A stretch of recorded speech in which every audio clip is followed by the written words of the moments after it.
আজ আমরা জ্ঞানচক্ষু গল্পের নামকরণ সম্পর্কে আলোচনা করব।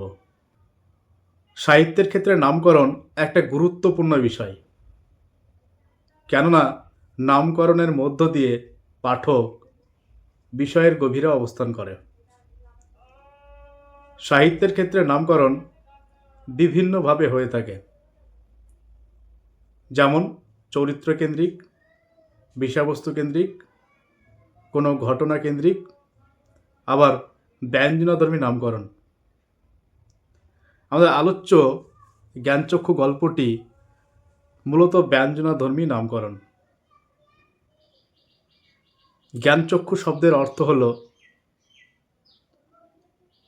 প্রকৃত জ্ঞানের উন্মেষ বা অন্তর্দৃষ্টি। আলোচ্য জ্ঞানচক্ষু গল্পে আমরা দেখতে পাই গল্পের একেবারে শেষ পর্যায়ে তপনের প্রকৃত জ্ঞানের উন্মেষ ঘটে।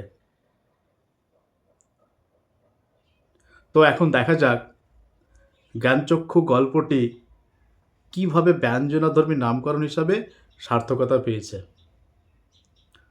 গল্পের প্রথম দিকে দেখা যায় তপন নামের এক কিশোর চরিত্র, যে কিনা লেখক সম্পর্কে কোনো কিছু জানে না।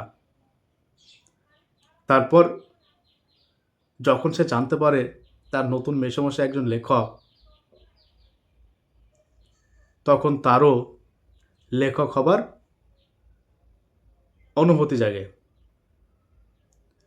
তপন একটা গল্প লিখে এবং সেই গল্পটা তপনের মাসির অনুরোধে তপনের নতুন মেসো সন্ধ্যাতারা পত্রিকায় ছাপতে দেয় এবং সে গল্পটা ছাপাও হয়।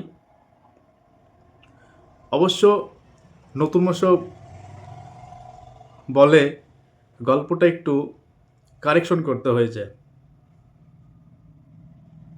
সবার অনুরোধে যখন তপন গল্পটা পড়তে যায়, তপন পড়তে গিয়ে দেখে তার নতুন মেসো একটু কারেকশন করার নাম করে সম্পূর্ণটাই কারেকশন করে দিয়েছে, সম্পূর্ণটাই বদলে দিয়েছে। তপন তার নিজের লেখা আর খুঁজে পায় না। তপনের তখন মান অভিমান হয়। ভারাক্রান্ত হৃদয়ে সে গভীরভাবে সংকল্প করে যে সে যদি কখনো গল্প লেখে এবং গল্প যদি ছাপাতে দেয়, তবে সে নিজে গিয়ে সে গল্প ছাপাতে দেবে। গল্প তাতে ছাপা হয় হোক, না হয় না হোক। এভাবেই তপনের